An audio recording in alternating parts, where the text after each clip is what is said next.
masaya. Amen!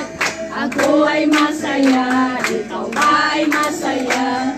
Ang buong paligid ay masaya. Kung masaya, masaya. Kung si Kristo ay nasa iyong puso. Kung masaya, masaya. Kung si Kristo ay nasa iyong puso. Ako ay masaya, ikaw ay masaya. Ang buong paligid ay masaya. Amen! Ako ay masaya, ikaw ay masaya. Ang buong paligid ay masaya.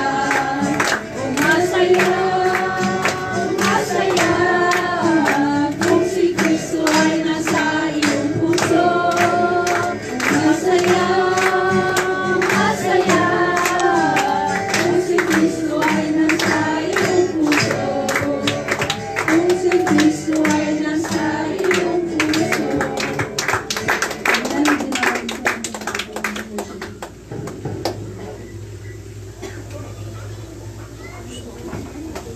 Praise God. Sa hindi na pagtatagal ng kapit, tayo ay dadako na sa pakikinig ng salita ng ating Panginoon. At tinatawagan ko ng lecturer, si Brother Judah. Sabihin natin, God bless Brother Judah. God bless Brother Judah.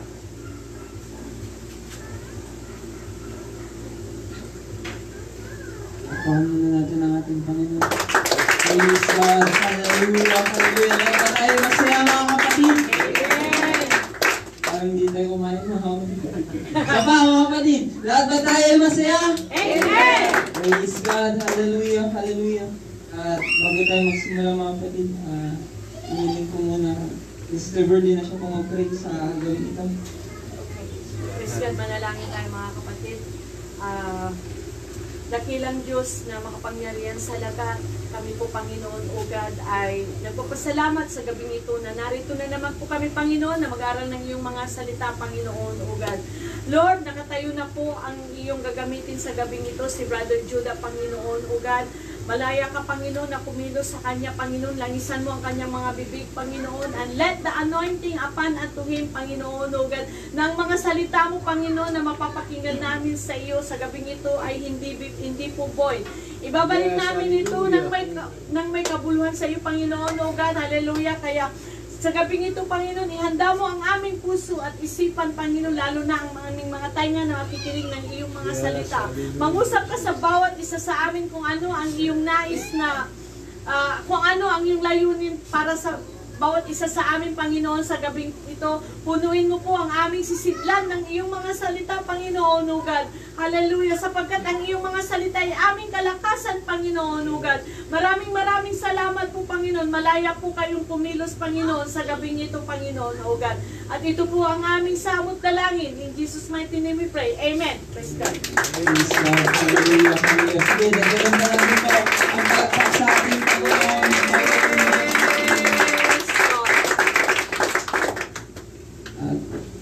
Sino pong nagpipray ng breakthrough? Amen. Financial freedom. Oh, yes! Gratefulness, mga kapatid. Yes. Sino nagpipray ng patience? Amen. Ng peace, mga kapatid. Sino nagpipray, mga kapatid, ng breakthrough sa kanilang family, salvation sa kanilang family, mga kapatid. Amen. God will grant your request. Yes. Amen. God will grant your request, mga kapatid, sa gabi ito. According to the Bible, mga kapatid, in the book of Philippians, chapter 4, verse 6 to 8, sabi po dito, don't worry about anything. Instead, pray about everything. Tell God what you need. Sabihin mo daw sa Diyos kung ano ang kailangan mo. Amen. And thank Him for all that He has done. If you do this, you will experience God's peace, which is far more wonderful than the human mind can understand.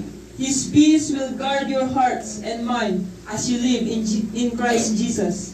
And now, dear brethren and sisters, let me say one more thing as I close this letter. Fix your thoughts on what is true and honorable and right. Think about the things that are pure, excellent, and worthy of praise. And turn your Bible in the book of Deuteronomy, chapter 8 to 10, ay 10 to 14. Sabi po dito, when you have eaten your fill, praise the Lord your God for the good land He has given you. But this is time to be careful, mga kapatid. Diba sabi na po doon, mga kapatid, when you have eaten your fill, ibig sabihin, punong-puno ka na, mga kapatid. Pero sabi ng ating Panginoon, but this time, you need to be careful. Beware that is your plenty, you do not forget the Lord your God, and disobey His commandments, regulations, and law. For when you have become full and prosperous, and have built fine home to live in, and where your flocks and herd have become very large, and your silver and gold have multiplied along with everything else, that is the time to be careful. Do not become proud at that time, and forget your God who rescued you from slavery in the land of Egypt. Gusto ng Diyos na pagpalain ka. Gusto ng Diyos na makamtan mo yung breakthrough sa susunod na taon, mga kapatid. May panibagong pagpapalang Diyos sa susunod na chapter ng buhay mo, mga kapatid. Pero kailangan mo mag-prepare na yun, mga kapatid. Dahil pag binuso ng Diyos yung pagpapala sa pamilya mo, baka makalimutan mo ang ating Panginoon. No. Baka pag binuso ng Diyos o sinagot na ng Diyos yung panalangin mo, baka makalimutan mo ang ating Panginoon. Gusto kong ibahagi sa inyo ang salita ng ating Panginoon na pinamagatang remember. Pwede na po tayo makakaupo. Di ba po, mga kapatid, noon, ang buhay po ng mga tao is hardworking sila, mga kapatid. Ginagamit nila yung mga pawis nila, kumita lang, mga kapatid. Pero ngayon, mga kapatid, easy-easy na lang, mga kapatid. Yung trabaho noon na ginagawa ng tao, ay trabaho na ng tao ngayon. Kaya we are living in the last generation, mga kapatid. Ano ba yung last generation? They are aimless. They are dreamless, mga kapatid. They are churchless, purposeless, prayerless, godless, and thankless, mga kapatid. They are ungrateful, mga kapatid. Dahil ang mundong to, punong-puno na ng pagpapala. Pinagpapala na ng Diyos ang sanlibutan, mga kapatid. Kaya minsan, mga kapatid, mas gusto na nila sa labas, mas gusto na nilang kumita ng pera kaysa maglingkod sa ating Panginoon. Pero gusto kong sabihin sa inyo, ang pinaglilingkuran mo ay full, mga kapatid. God is faithful, He is powerful, He is merciful, He is helpful, peaceful, plentiful, purposeful, full of goodness, mga kapatid, full of power, full of glory, and full of majesty. Kaya kung anong pangangailangan mo ngayon, sabihin mo sa ating Panginoon. Hindi yan walang kayang hindi gawin ang ating Panginoon. Ang hindi kayang gawin lang ng ating Panginoon ay ang magsimula ng mga kapatid. Dahil lahat ng sinasabi niya, ginagawa niya. Pag sinabi mo na kailangan mo ng pagpapala, ibibigay yan ng Diyos.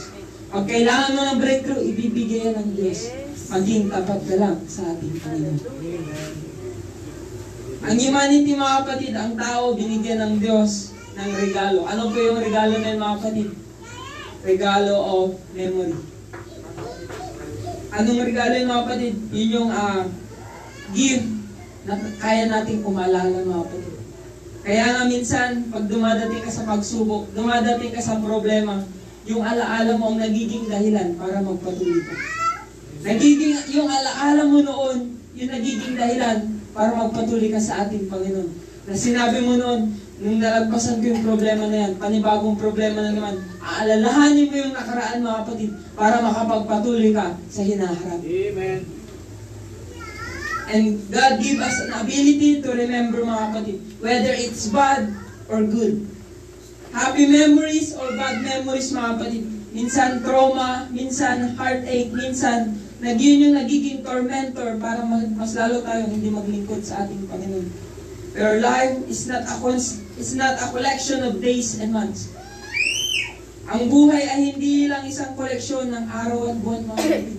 Kundi ang buhay, mga kapatid, is a tapestry of memories, love, happiness, fear, pain that mold us to be beautiful art. Ginawa ka ng Diyos, mga kapatid, hindi lang para paglaruan, mga kapatid, Ginawa ka ng Diyos, pinaparamdam ng Diyos sa'yo yung kagalakan, yung takot, yung problema, yung pagsubok mga kapatid. Because broken peace, God intended it to be masterpiece mga kapatid. Enjoy life mga kapatid. Every moment of your life, kailangan mong i-enjoy mga kapatid. Create the beautiful memories, live the moment. And our goal mga kapatid is to create a beautiful memories. Never focus in the past mga kapatid. And never afraid in the future. Dahil minsan mga kapatid, yun yung humihila sa atin. Na hindi tayo makapaglingkod sa ating Panginoon dahil nakafocus tayo sa ating mga nakaraan. At minsan, hindi tayo makapag-focus sa ating Panginoon dahil natatakot tayo sa hinaharap mga kapatid. And sabi niya sa Bible mga kapatid, ang buhay natin is maiksi lang mga kapatid. Life is too short to hold the grudges mga kapatid. Huwag mong hawakan yung mga problema na yan, yung mga hinanakit na yan, dahil yan yung magiging dahilan para sumuko ka sa ating Panginoon. Sabi niya sa Psalms, "This is the day that the Lord hath made. I will rejoice and be glad in it." I can rejoice in the past because it's already done. I can rejoice in the future because it is unknown mga kapatid. But right now is the day to rejoice. Bakit mga kapatid? Huwag mong sayangin yung problema mo mga kapatid. Gamitin mo yung problema mo para mas lalo magpuri sa ating Panginoon. Gamitin mo yung pagsubok mo para mas lalo tayong lumapit sa ating Panginoon. Dahil yan yung nagiging dahilan upang mas lalo tayong lumago at maglingkod sa ating Panginoon. Worship God, praise God. Lift your voice mga kapatid. Dahil yung mga memories na yan ay hindi yan tatagal mga kapatid. Pero dahil yan sa memories na yan, yan yung nagiging dahilan para tayo mas lalong tumatag sa paglilingkod natin sa ating Panginoon. Don't waste your time crying over your past mga kapatid. Huwag mong sayangin yung oras mo kakaiyak dun sa nakaraan mo mga kapatid. Dahil hindi na yan mababago mga kapatid.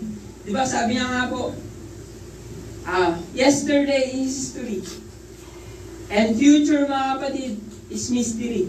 At ang tawag sa present, ang tawag sa ngayon mga kapatid is present mga kapatid. Kaya tinawag itong gift.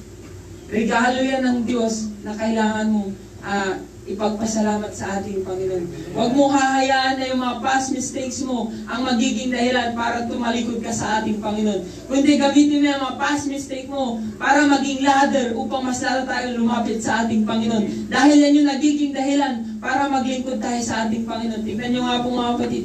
Diba pag hindi ka dumaan sa problema, paano ka lalakas mga kapatid? Paano ka magiging matibay? Diba po pag walang problema, hindi natin kailangan ng Diyos. Pag walang pagsubok, hindi natin kailangan mag-pray mga kapatid.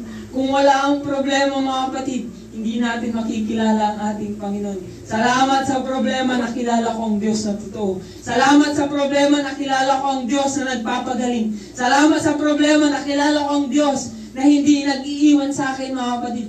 Dahil ang Diyos natin ay tapat sa kanyang mga pangako. Amen. At minsan mga kapatid, ang kaaway, kaya nga hindi tayo maka-move on mga kapatid, because we are the product of the past. Pero huwag mong hahayaan na yung past mo mga kapatid ang maging dahilan para maging kulungan ito at ikaw ay torture araw-araw ng buhay mo mga kapatid na hindi mo na na-appreciate bawat buhay na pinagkakalob sa'yo ng Diyos araw-araw. Kundi gamitin mo yung past mo upang mas lalong i-stretch yung pananampalataya mo upang mas lalo tayo lumapit sa ating Panginoon. At ang kaaway mga kapatid, Satan used throwback to discourage us. To discompose us mga kapatid. Pero gusto kong sabihin sa inyo, God used throwback to shape us to be humble person. Dahil minsan, pag alam mo yung mistake mo, hindi ka na magiging proud. Hindi ka na magiging arrogant mga kapatid. Dahil kilala mo yung sarili mo noon mga kapatid. Dahil galing tayo sa lusak ng kasalanan. Galing tayo sa karumihan mga kapatid. At ang tanging dahilan lang ay binago tayo ng ating Panginoon. Kaya nagiging humble ang isang tao mga kapatid. Dahil may nakaraan yan na hindi kayang itago ng kahit sino man mga kapatid. At dahil sa memories mga kapatid, yun yung naging dahilan para i-protect tayo, para i-guide tayo, para i-lead tayo, para i-inspire tayo mga kapatid to become wiser, to become better, to become stronger than yesterday. Dahil minsan mga kapatid, pag walang nakaraan, hindi natin kayang labanan yung nasa ating harapan mga kapatid. Tignan nyo si David mga kapatid. Matatalo niya ba si Goliath mga kapatid kung hindi niya natalo yung bear? Matatalo niya ba si Goliath kung hindi niya natalo yung lion mga kapatid? Ginamit niya yung past niya upang mas lalong ma-encourage, ma-inspire siya na magpagamit sa ating Panginoon. Dahil ang Israelites takot na takot kay Goliath mga kapatid. Pero si David mga kapatid, may testimony siya na iniligtas siya ng Diyos sa kamay ng leon at ng bear mga kapatid. Ngayon mga kapatid, may testimony ka na gagamitin mo mga kapatid para sa susunod na chapter mo. At yan susunod na chapter mo ay pagpapala mga kapatid. Breakthrough ng buhay mo, na gagamitin mo yung mga memories, testimonies na yan upang mas lalo tayong maglingkod sa ating Panginoon. Yun sa promise land mga kapatid, di ba po si Moses, masyado siyang dramatic mga kapatid, na ang Israelites darating na sa promise land. Pero anong ikinakatakot ni Moses mga kapatid? Na pag dumating na ang Israelites sa promised land at hindi pa sila na-train mga kapatid. Because Israelites was trained to be a slave mga kapatid. Kaya nga nung time na nakaranas sila ng pain sa wilderness, gusto na nilang bumalik sa Egypt. Dahil mas gusto nilang maging slave kaysa maging warrior mga kapatid. And sometimes mga kapatid, ganun tayo. Nung iniligtas tayo ng ating Panginoon sa kasalanan, at nung nakita natin kung gaano kahirap maglingkod sa ating Panginoon, gusto natin bumalik sa mundo. Gusto natin magpaalipin ulit sa mundo. Sinasabi natin, bakit mo kami dinala dito, Moses? Dinala mo ba kami dito para mamatay? Pero gusto kong sabihin sa inyo mga kapatid, dinala ka ng Diyos sa estado na yan mga kapatid dahil gusto ka niya maging warrior mga kapatid. Gusto ka niya maging taga-bitbit ng kanyang salita. Gusto ka niya maging andaluyan mga kapatid ng kanyang salita. Hindi ka tinawag dito mga kapatid na walang purpose mga kapatid. Tinawag ka ng Diyos dahil may dahilan siya upang gamitin ka na sa ministry na hindi mo inaasahan mga kapatid. And sometimes mga kapatid, there is a tragedy mga kapatid. Ano ba yung tragedy na yun mga kapatid? Tragedy of answered prayer mga kapatid. Noong time na sinagot na ng Diyos yung hinihiling mo, doon naman yung time na hindi ka na nag-pray. Yun na yung time na hindi ka na nagsimba mga kapatid. Dahil sinagot na ng Diyos yung hinihiling mo, yung lagi mong pinagpipray mga kapatid, doon din yung time na nawala ka sa ating Panginoon. Hindi gusto ng Diyos na mawala ka mga kapatid. Mas gusto pa ng Diyos na mahirapan ka mga kapatid bago niya ibigay yung pagpapala na yun. Dahil pag binigay niya yun, yung pagpapala na hindi ka pa ready na i-handle yun mga kapatid, baka mawala ka lang sa ating Panginoon. Baka mawala ka lang sa paglilingkod sa Diyos mga kapatid. Kaya gusto ng Diyos, i-train ka niya muna mga kapatid kung paano mo i-handle yung pagpapala na nasa iyong harapan ng mga kapatid. Don't let your fullness lead you to be foolishness mga kapatid. Minsan mga kapatid, kung saan punong-puno na tayo mga kapatid, grabe na yung pagpapala ng Diyos. Doon naman dumating na tayo nawala sa ating kaisipan mga kapatid.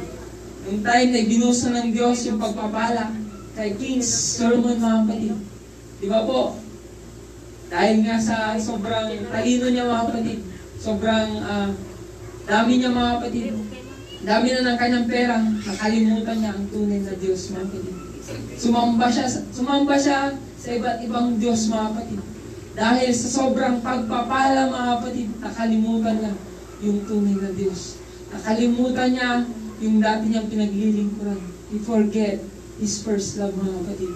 Kaya sana mga kapatid, pag binuso ng Diyos yung pagpapala sa atin, hindi tayo mawala sa gawain. Amen! Yes! Sana pag binuso ng Diyos yung pagpapala sa atin mga kapatid, doon tayo mas lalong umapoy mga kapatid. Doon tayo mas lalong magpagamit sa Diyos, mas lalo tayong umaten ng mga services mga kapatid, dahil natuto ang Diyos. Dahil pag pinagpala ka niya mga kapatid at nakita niya yung eagerness na magpagamit sa ating Panginoon, yung pagpapala mas lalong aagos sa buhay mo mga kapatid. Hindi lang ikaw ang makakaranas mga kapatid, kundi pamilya mo mga kapatid na hindi pa naliligtas. Yung mga kapitbahay mo na hindi pa naliligtas mga kapatid, maaambunan din sila dahil nagpatuloy ka sa ating Panginoon. God didn't remove our pain and struggles mga kapatid. We need our struggles to know God, mga kapatid. Dahil pag kilala natin ang ating Panginoon, hindi tayo matatakot sa kamatayan. Hindi tayo matatakot sa kawalan, mga kapatid. Hindi tayo matatakot sa mga karamdaman, mga kapatid, dahil kilala natin ang Diyos. Dahil pag kilala mo ang Diyos, magkakaroon ka ng kalakasan, mga kapatid. Magkakaroon ka ng energy na magpatuloy sa ating Panginoon. Kahit may iniinda ka, kahit wala ka na, mga kapatid, maaalala mo ang Diyos at magpapatuloy ka sa gawain ng ating Panginoon. Amen. Even we're not full, mga kapatid, if God is with us, we are more than enough. Kahit wala na tayo, mga kapatid, pag nasa iyo ang Diyos, mga kapatid, you are more than enough. You are greater than this world, mga kapatid. Pag nasa iyo ang ating Panginoon, nasa iyo na ang lahat, mga kapatid. Yes! Sabi nga ng isang preacher, mga kapatid, kunin mo na ang lahat ng nasa mundo, mga kapatid. But give me Jesus, mga kapatid. Because when you have Jesus, mga kapatid, you have everything, mga kapatid. Nasa iyo na ang lahat ng pagpapala. Nasa iyo na lahat ng kagalingan, mga kapatid. At ang breakthrough na hinihintay mo, mga kapatid, hindi malayong ibigay ng ating Panginoon. Dahil ang gusto niya, maging faithful ka sa ating Panginoon. Don't be deceived by the material things, mga kapatid. Don't be deceived by the blessings, mga kapatid, that make us more knowledge, mga kapatid. Dahil sa pagpapala, naging spiritual more knowledge tayo, mga kapatid. Dahil sa pagpapala, nakalimutan mo na mag-pray. Dahil sa pagpapala, hindi ka na nagbabasa ng Bible. Dahil sa pagpapala, hindi mo na maitaas ang iyong kamay. Dahil ang binibitbit mo na yung mga kayamanan sa mundong ito. Gusto kong sabihin sa inyo, bitawan mo muna yan. Itaas mo ang iyong kamay, mga kapatid. Bumalik ka sa pagpupuri sa ating Panginoon. Bumalik ka sa paglilingkod sa ating Panginoon. Bumalik ka sa pagsamba mo sa ating Panginoon. Dahil kahit gaano ka man kayaman, mga kapatid, kung wala ang Diyos sa buhay mo, magiging useless ang buhay mo. Don't let your fullness, mga kapatid, make you full, mga kapatid. And don't let your fullness, mga kapatid, to forget your God that serve you, mga kapatid, dahil sa pagpapala ng ating Panginoon, nakalimutan natin ang ating Panginoon, mga kapatid. Ano ba yung full na ito, mga kapatid? Dahil sa pagiging full natin, yung pagpupuri at pagsamba natin, nawala na, mga kapatid. Yung dati na, sabi mo, Lord, pag pinagpala mo ako, tutulong ako sa church. Pero nung binigay na ng Diyos yung pagpapala mo, nakalimutan mo na yung desire mo. Nakalimutan mo na yung burden mo, mga kapatid. Nakalimutan mo na yung ipinangako mo sa ating Panginoon. Dahil lang, gusto mo magkaroon ng pagpapala, mga kapatid. Pero gusto kong sabihin sa inyo, mga kapatid, ay ang church, mga kapatid, ay hindi lang dahil sa pagpapala, mga kapatid. Nabuo ang church dahil may Diyos na naggabay dito, mga kapatid. And sometimes, mga kapatid, sa church, mga kapatid, di ba po, pag worship time, bakit minsan hindi natin maramdaman ang Diyos? Bakit, mga kapatid? Because dahil we are full of musicality, mga kapatid. Mas binibigyan natin ng importansya yung music, mga kapatid, rather than our worship, mga kapatid. Dahil mas matimbang na yung pagtugtog ng gitara kaysa pagtugtog ng ating mga puso, mga kapatid. Mas matimbang na yung pag-awit sa mga nota, mga kapatid, kaysa yung pag-awit ng puso, mga kapatid, sa ating Panginoon. Mas grabe na yung pag-worship sa mga tumutugtog kaysa yung pag-worship natin sa ating Panginoon. Dahil ang mundong to, mga kapatid, ginagaya na ang pagpupuri ng isang Kristiyano, mga kapatid. Di ba po, mga kapatid? Ginagaya na nila, mga kapatid, kung paano mag-worship ang isang Pentecostal, ginagaya na ng mundong ito, mga kapatid.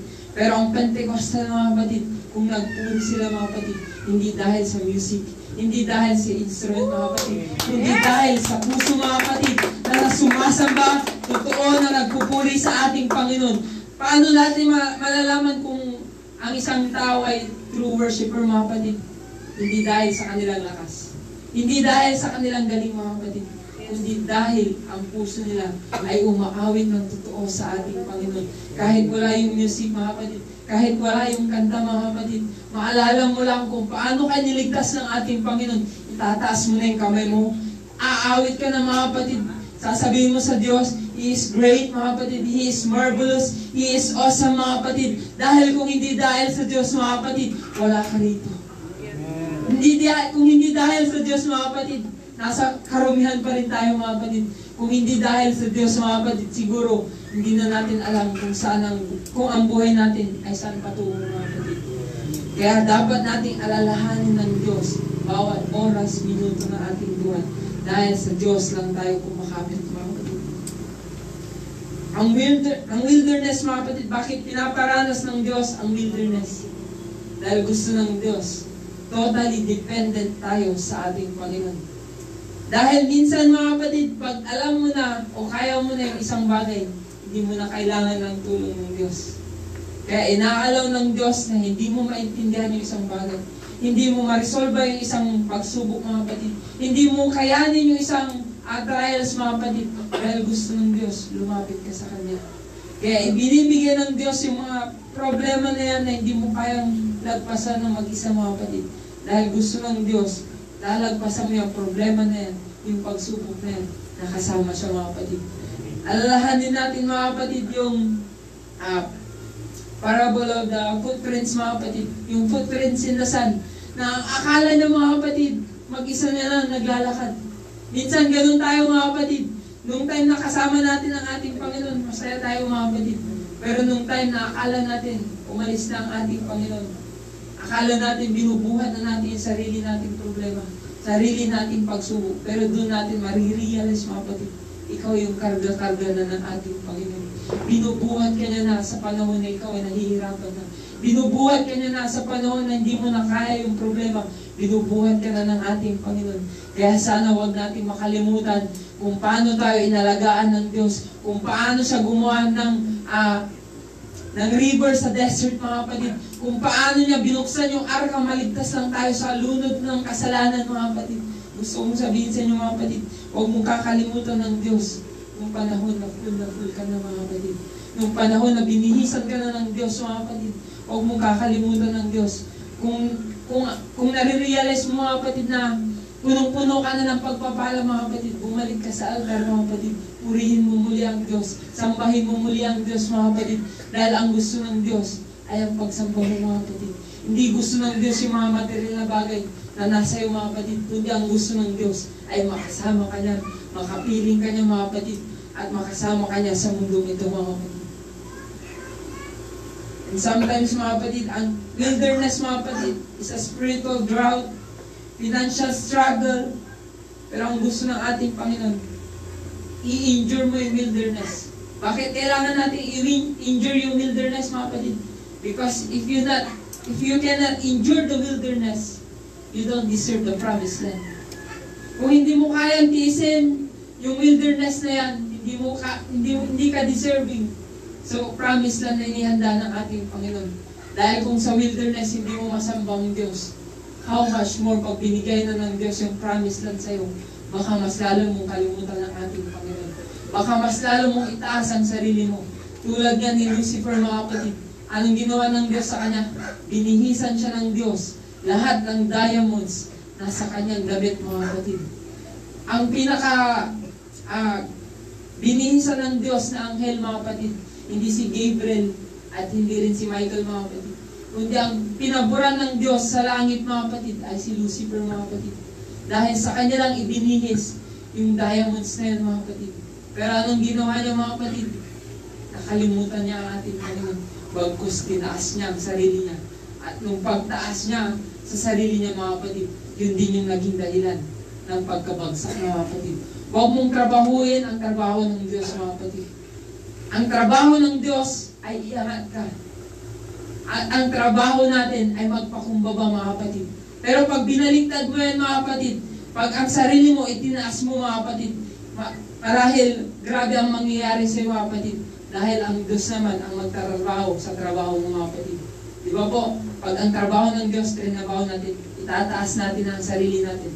Ang Diyos naman ang trabaho sa trabaho mo, ibababa ka naman ng Diyos na hindi mo kaya tanggapin mga kapatid. Gusto kong sabihin sa inyo mga kapatid, huwag tayong magmalaki sa ating Panginoon. Kahit gaano na kataas yung naabot natin, kung kahit gaano na tayo kagaling ngayon mga kapatid, huwag tayong magmamalaki sa ating Panginoon. Dahil ang Diyos mga kapatid, isang pitik niya lang mga kapatid, pwede tayong bumagsak. Pwede tayong mawalan mga kapatid, tulad ni King Saul mga kapatid. Nung time na sabi ng Diyos, patayin mo lahat. Anong ginawa niya mga kapatid? Hindi niya pinatay ng lahat mga kapatid. Ang motibo niya, maganda mga kapatid. Sincere siya na ibigay yung kaloob na yun para sa Diyos mga kapatid. But obedience cannot substitute mga kapatid yung sincerity.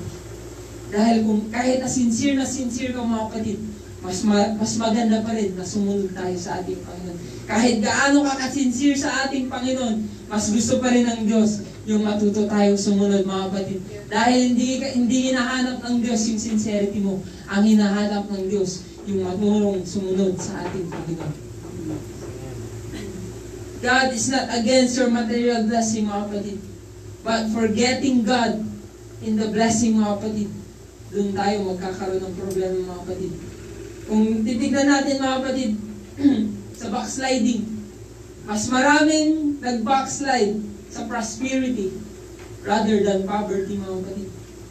Mas maraming nag-backslide sa prosperity, sa pagpapala, kaysa nung wala pa sila mga kapatid. Dahil ang gusto ng Diyos, nung empty ka pa mga kapatid, may faith ka mga kapatid. Pero nung pinagpala ka na ng Diyos, anong hinahanap niya sa atin? Hindi yung pananampalataya, kundi ang hinahanap ng Diyos, yung magiging tapat ka. Nung empty, ang hinahanap ng Diyos, yung faith mo. Pero nung full ka na mga kapatid, ang hinahanap ng Diyos, yung faithful mo. Yung faithfulness mo mga kapatid. Ang gusto ng Diyos, yung tapat mga kapatid. Ang gusto ng Diyos, ay hindi lang yung nananampalataya mga kapatid. Ang gusto ng Diyos, yung nagiging tapat. Kahit na kulang man yan, kahit na sobra man yan mga kapatid, ay tapat pa rin siya kahit anong ibigay ng ating Panginoon. Kahit anong pagpapala man yan, problema man yan, ang hinahanap ng Diyos ay yung tapat ng Kristiyano. Napupurihin siya, sasambahin siya, kahit sa problema, kahit sa pagsubok, at kahit sa pagpapala mga kapatid. Dahil ang hinahanap ng Diyos ay ang true worshiper mga kapatid.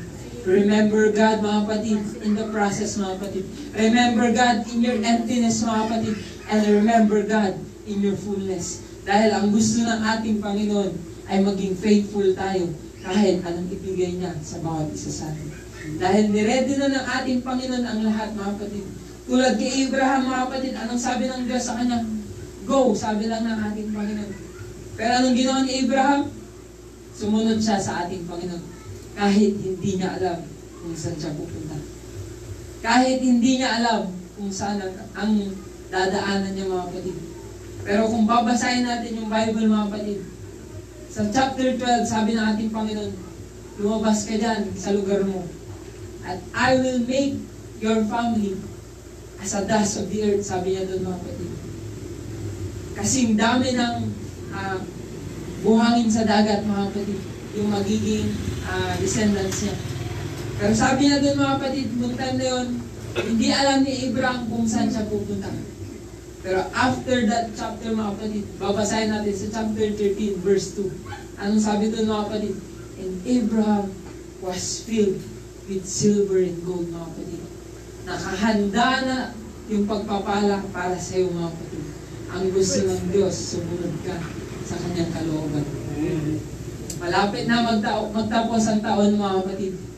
Hinanda na ng Diyos yung pagpapala mo sa 2025. Ang gusto ng Diyos, maging tapat ka sa mga oras na to, sa mga susunod na araw ng buhay mo mga kapatid. Dahil hindi hinahanap ng Diyos ang pagpapala mo.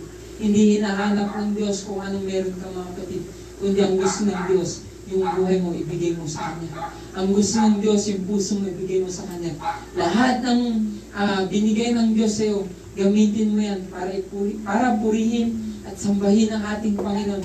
Dahil yun yung magiging dahilan para pagpalain ka ng Diyos.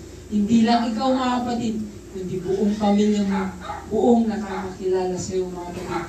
Dahil ang gusto ng Diyos mga kapatid, hindi ka lang makilala sa pagpapala. Kundi ang gusto ng Diyos, makilala ka bilang maging tapat na isang anak ng Diyos na hindi lang sa pagpapala sumasamba, hindi lang sa mga bagay o material na bagay sumasamba mga kapatid, kundi sumasamba tayo sa Diyos dahil tunay na dakila siya at karapat dapat siyang luwalhatiin kahit anong mangyari sa buhay natin mga kapatid. Do not compare yourself to the others, mga kapatid. Kundi, compare yourself to yourself yesterday, mga kapatid. Dahil ang gusto ng Diyos, maging higit ka sa kahapon mo, mga kapatid. Kung kahapon man, nabigo ka, nadapa ka, mga kapatid, tumayo ka ngayon at purihin mo ang ating Panginoon dahil nakahanda ang breakthrough sa iyo, nakahanda na ang pagpapala sa iyo, nakahanda na ang salvation para sa pamilya mo. Ang gusto lang ng Diyos, maging tapat ka sa lahat ng ipinangako niya sa iyo. Dahil ang gusto ng Diyos, kaya nga dinadaan tayo sa proseso para hindi tayo paglaruan, mga kapatid. Dinadaan tayo sa proseso para tuparin lahat ng pinangako niya sa kanyang salita, mga kapatid. Dahil hindi matutupad ang pangakong ito, mga kapatid, kung hindi tayo dadanas ng pagsubok, kung hindi tayo dadanas ng problema, kung hindi tayo iiyak, mga kapatid, hindi natin mararanasan kung gaano kabuti, kadakila, at napakamahal na ating Panginoon, mga kapatid. Dahil minahal niya tayo, mga kapatid, nung hindi tayo karapat-dapat. Minahal niya tayo nung hindi pa tayo masyadong nasishape, mga kapatid. Minahal ka na ng Diyos kahit makasalanan ka pa. Minahal ka na ng Diyos nung time na hindi mo na alam yung gagawin mo. Minahal ka na ng Diyos nung time na hindi mo na alam kung saan ka pupunta, mga kapatid. Minahal ka ng ating Panginoon at hindi siya nagdalawang isip na yakapin ka, mga kapatid, na abutin ka saan ka man naroon, saan man, gaano man kalalim yung putik na pinagdaanan, mga kapatid. Hinila ka ng Diyos at dinala ka niya sa lugar na ito, mga kapatid. At kailangan natin alalahanin ang ating Panginoon dahil tapat siya sa kanyang mga pangako, mga kapatid. At huwag nating hayaan, mga kapatid, na ang pagpapala ang maging dahilan para magkaroon tayo ng spiritual amnesia, mga kapatid. Dahil sa mga pagpapala, nakalimutan na natin ang ating Panginoon.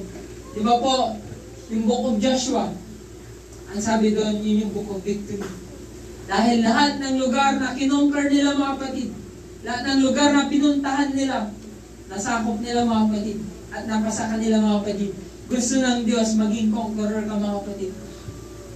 Gusto ng Diyos na maging conqueror ka ng problems mo. Maging conqueror ka ng mga financial struggles mo, mga kapatid. Gusto ng Diyos na maging tagasakop ka ng anumang problema na bumabagabag sa iyo, mga kapatid. Pero sa susunod na book, mga kapatid, Book of Judges. Di ba po sa Book of Joshua, na-conquer nila ang lahat, kaya naging Book of Victory. Pero sa Book of Judges, anong sabi doon? It is a book of failure, mga kapatid. Dahil nung time na na-conquer na nila ang lahat, mga kapatid, nakalimutan nila yung Diyos na kanilang sinasamba. Nakalimutan nila yung Diyos na nagbigay sa kanila ng mga samot-saring guide, mga kapatid, para i-lead sila, para manalo sila sa bawat battle na hinaharap nila sa Book of Joshua, mga kapatid. Sa Book of Judges, they forget God, mga kapatid. At ang sinamba nila ay ang Diyos na sinasamba ng mundong ito. Ang sinamba nila ay ang Diyos na sa rebulto, mga kapatid. Ang sinamba nila ay ang Diyos na hinulma sa ginto, mga kapatid. Nakalimutan nila yung Diyos na nagligtas sa kanila sa lugar ng Egypt, mga kapatid. Huwag mong hahayaan, mga kapatid, na yung mga pagpapala na yan, na na-conquer mo na ang lahat, mga kapatid, makalimutan mo yung Diyos na nagligtas sa iyo noon. Yung Diyos na hindi nag-complain, na yakapin ka, mga kapatid, hindi nag-complain. Kahit na nagko-complain na tayo, mga kapatid, kahit ang dami na ng pagsubok, hindi nag-complain ang ating Panginoon. Hindi siya nagalit sa iyo, mga kapatid, pagkos niyakap ka niya. Inintindi ka niya, mga kapatid, kahit hindi mo na maintindihan yung sarili mo, niyakap ka pa rin ng ating Panginoon. Minahal ka pa rin ng ating Panginoon, mga kapatid. Ang non-worshipper, mga kapatid, they are ungrateful for everything. Hindi sila nagiging masaya sa lahat ng nangyayari sa buhay nila. Kahit kung sa ibang tao, mga kapatid, pag binigay yun, masaya na sila, mga kapatid. Pero sa kanila, mga kapatid, hindi sila nagiging masaya. Pero ang worshipper, mga kapatid, kahit katitingan yan, ay binigay ng Diyos sa kanila. Pupurihin nila ang ating Panginoon. Dahil hindi sila sa pagpapala bumabase ang kanilang pagpupuri. Hindi dahil sa mga nakanta na nila, bumabase ang kanilang pagsamba.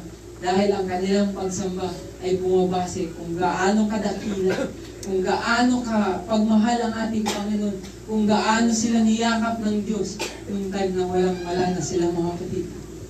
Sa Lamentation, sabi po doon, Lamentation 3:21 to 23, mga kapatid, sabi doon, when I recall into my mind, sabi doon ni Jeremiah, dahil yung time na yun, pagod na si Jeremiah sa problema ng Israel.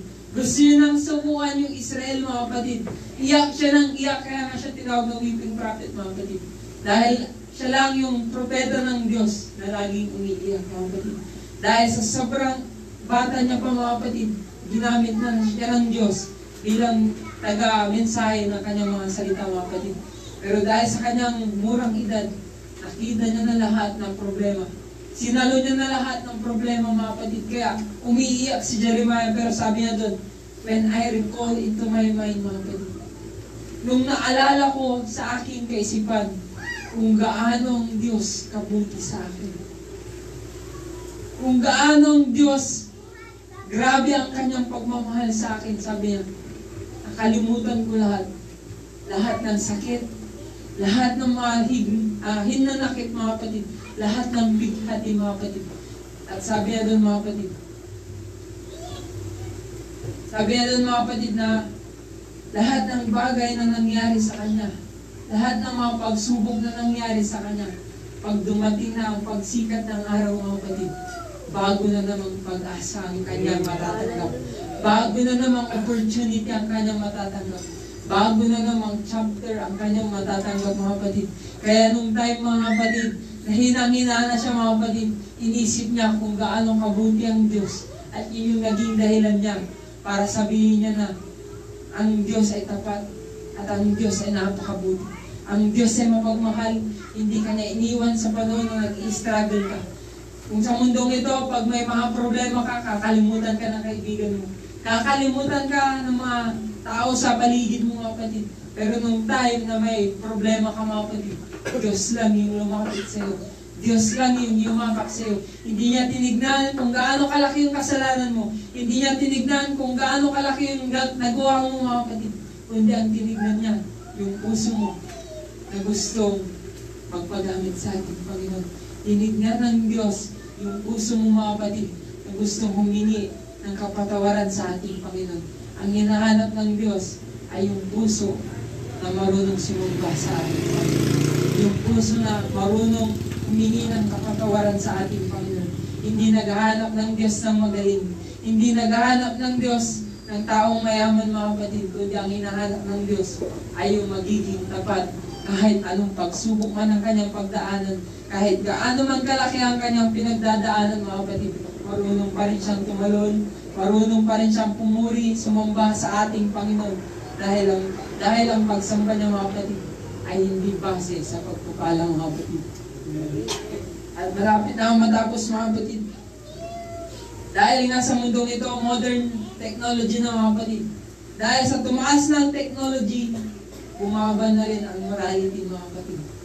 Dahil sa social media, mga kapatid, ang standard ng tao ay bumaba na rin, mga kapatid. Yung dati na, grabe yung morality nila, mga kapatid, na yung respeto sa tao is grabe, mga kapatid. Pero ngayon, mga kapatid, mga bata, mga kapatid, hindi na nila nire-respeto ang mga matatanda. Hindi na nila nire-respeto ang mga nakakatanda sa kanila, mga kapatid. Dahil sa social media, mga kapatid, na-impluensya ng mga bata at nakalimutan nila yung kanilang mga magulang, sinasagot na nila. Yung kanilang mga ate, kuya, mga kapatid, hindi na nila nire-respeto, mga kapatid. Dahil tumataas na ang technology, mga kapatid, ginagamit yun ng kaaway upang sirain ang relasyon ng pamilya, mga kapatid, relasyon ng mga kaibigan, mga kapatid. Sinisira na ng kaaway, mga kapatid. Pero gusto kong sabihin sa inyo na gusto ko, mga kapatid, ay gusto ng ating Panginoon na ang ating maging goal is not for survival, mga kapatid. Ang goal ng ating Panginoon is revival, mga kapatid. Gusto niya i-revive muli, na maging sariwa muli sa iyong isipan kung paano kanya iniligtas, kung paano niya binago ang buhay mo, kung paano niya nilinis yung kasalanan mo, kung paano kanya niyakap sa kabila ng mga kasalanan natin, kung paano niya tayo binihisan, mga kapatid, sinuotan ng magagandang damit, mga kapatid, sinuotan ng magagarang damit, mga kapatid, para lang malinisan bawat peklat ng ating mga kasalanan, mga kapatid. Hindi inintindi yun ng ating Panginoon, kundi ang nangibabaw sa ating Panginoon ay ang kanyang pagmamahal, ang kanyang awa, ang kanyang pagmamahal sa bawat isa sa atin, mga kapatid. Kaya kung aalalahanin natin ang ating Panginoon, grabe ang ginawa ng Diyos, mga kapatid. Hindi niya ininda yung tinik sa kanyang uluhan, mga kapatid. Hindi niya ininda yung latigo sa kanyang mga likod, mga kapatid. Maligtas lang yung kaluluwa mo. Maligtas lang yung kaluluwa ko. Maligtas lang yung kaluluwa natin, mga kapatid. Hindi niya ininda yung sakit. Hindi niya ininda bawat hagupit ng mga tao, mga kapatid. Yung mga tayo, mga kapatid, na kinukrusipay ang ating Panginoon, mga kapatid. Maaalala natin doon. Yun yung mga taong pinulungan ng Diyos. Yun yung mga taong pinagaling ng ating Panginoon. Yun yung mga taong binigyan ng Diyos nung walang-wala na sila, mga kapatid. Pero anong ginawa nila, mga kapatid? Anong ginawa natin? Tayo pa rin ang nagpako sa ating Panginoon. At kung hindi napako ang Diyos, mga kapatid, hindi matutupad ang pangako, mga kapatid. Kung hindi nagpapako ang Diyos, mga kapatid, hindi magkakaroon ng kaligtasan. Kung hindi napako ang Diyos, mga kapatid, wala sana tayo sa lugar na ito. Wala sana tayo sa lugar na ito, mga kapatid. Walang pagpapala, mga kapatid. Walang katahimikan, mga kapatid. Puro gulo, mga kapatid.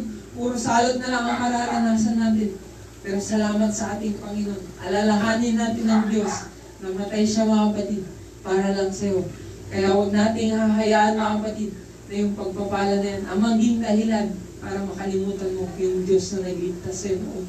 Yung Diyos na nagbigay sa iyo ng halaga, mga kapatid. Yung Diyos na nagbigay sa iyo ng magandang buhay, mga kapatid. At nung time na niligtas ka ng Diyos, at ngayon, nasa sitwasyon ka na ulit, mga kapatid, ng pagsubok at problema. Gusto kong sabihin sa inyo, mga kapatid, He can do it again. Kaya niyang gawin ulit yung ginawa niya sa iyo noon. Kung noon, mga kapatid, punong-puno ka na ng mga problema, mga kapatid, niligtas ka ng Diyos. At ngayon, punong-puno ka ulit ng problema, kayang gawin ulit yun ng Diyos. Dahil ang ating Panginoon hindi limitado. Ang Diyos ay hindi limitado sa kanyang kapangyarihan. Hindi siya limitado sa kanyang pagpapala, mga kapatid. Kung pinagpapala na yung kapatid mo, mga kapatid, maggalak ka, mga kapatid, dahil ang Diyos hindi na uubusan ng pagpapala. Kung binigyan na ng Diyos sa kapatid mo o sa kaibigan mo yung breakthrough, huwag kang mainit, mga kapatid, kundi purihin mo ang Diyos, mga kapatid, dahil hindi na uubusan ng Diyos ng breakthrough sa iyo, mga kapatid. Hindi na uubusan ng ating Panginoon because we serve the God that limitless, mga kapatid. Hindi na uubusan ng ating Panginoon ng kanyang pagmamahal, ng kanyang awa, ng kanyang grasya, mga kapatid. At because sa grace, mga kapatid, nandito tayo, mga kapatid, nakakatayo muli, nakakangiti pa rin muli, mga kapatid. Dahil hindi natin kakayanin, mga kapatid, kung wala ang ating Panginoon. In every day, we need to give thanks unto God. Dahil ang Diyos ang nagbigay sa atin ng buhay. Kaya kailangan natin suklian ng Diyos ng ating mga pagsamba, ng ating mga pagpupuri, at kailangan natin ibigay ang ating mga buhay sa ating Panginoon. Dahil ang ating Diyos ang unang nagmahal sa atin. Dahil kung wala ang Diyos, mga kapatid, hindi na natin alam kung saan tayo pupunta, mga kapatid. Kaya lahat ng kapurihan sa Diyos namin, mga kapatid. At tayo po na, mga kapatid.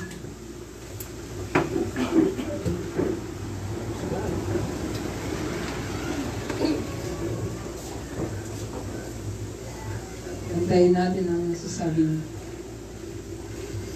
steadfast love never ceases. Alalahanin natin ang Diyos, mga kapatid. Alalahanin natin ang ginawa ng Diyos. Lahat ng sinakripisyo ng Diyos para sa iyo, mga kapatid. Yung mga pagsubok ka man, yung mga problema ka man, itas mo lang sa iyo kamay, sabayin mo ang ating Panginoon. Huwag ka magdalawang isip, napapulihan at sabayin ng Diyos, mga kapatid. Dahil ang ating Diyos hindi nagdalawang isip,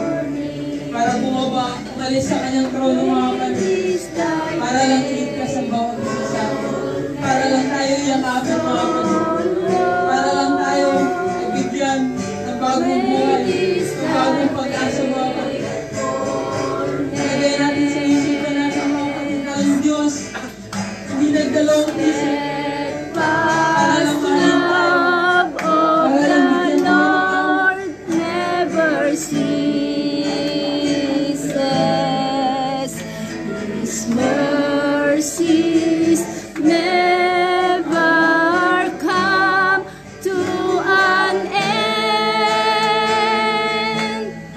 They are new every morning, new every morning.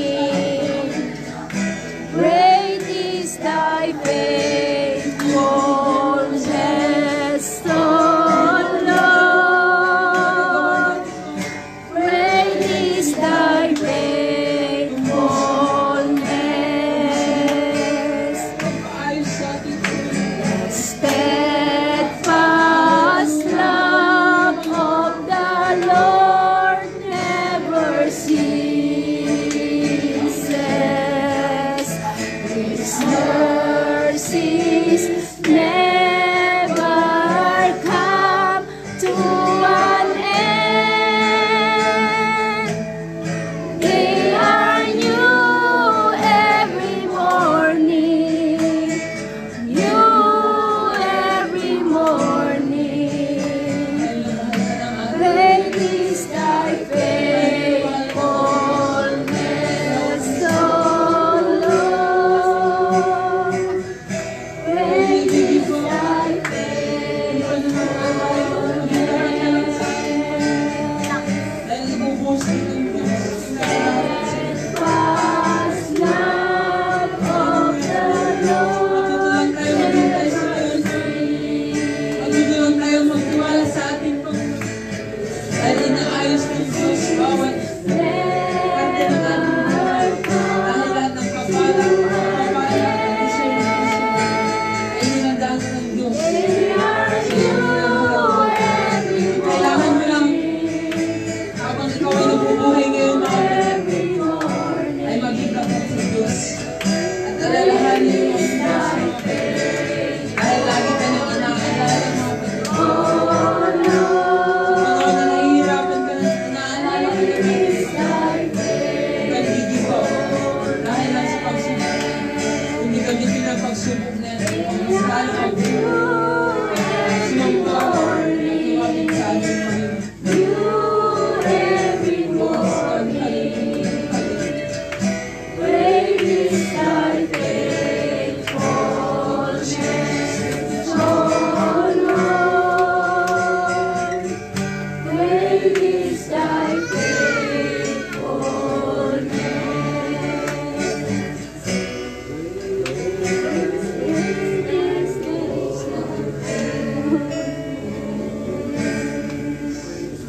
Mahal na rin ang ating Panginoon. Natatanggap na yung pagpapala mga kapatid na nag-encourage mo kapatid. Hallelujah, hallelujah. Praise God, praise God, praise God. Thank you, Jesus, thank you, Jesus.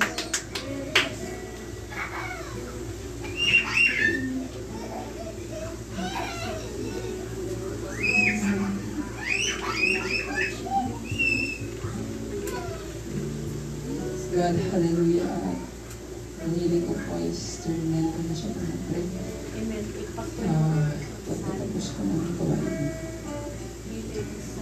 sa lungs, yung lumulong yung sa lungs, pero sila ang mga take rest.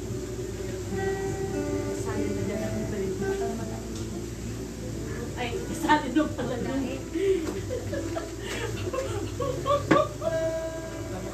Praise the Lord, mga kapatid. Salamat sa Santa ng ating Panginoon na napakaganda mga kapatid. Wala ng ating Panginoon ay napakabuti na sa atin.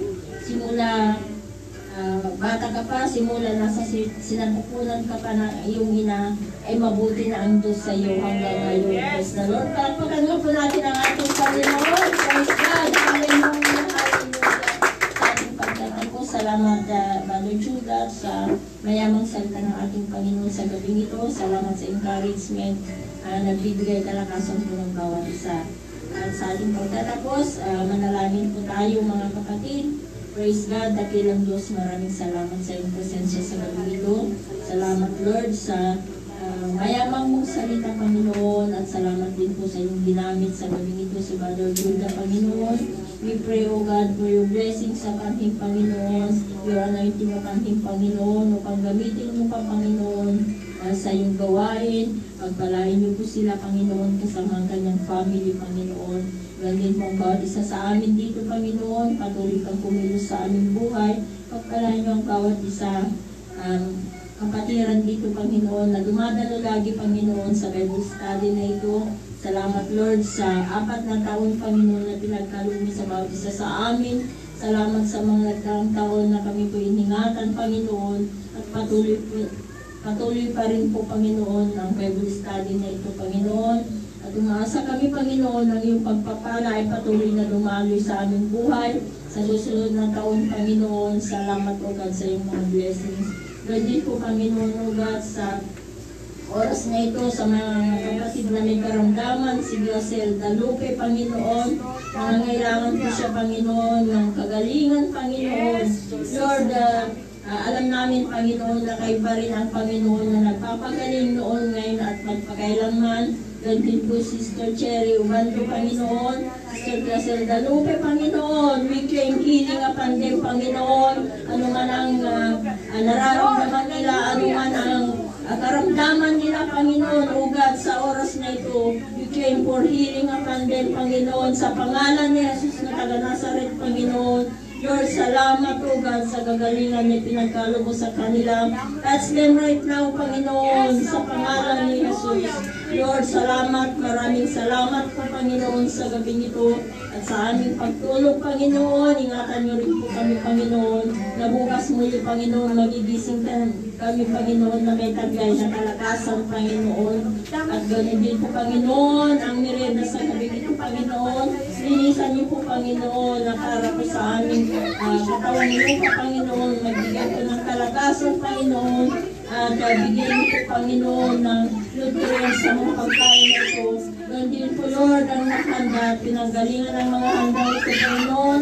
Ibalik mo pa ang 60 at umaakon, pagpapala sa kanila. Doon din po ang kanilang kalakasan, Panginoon. Salamat, O God.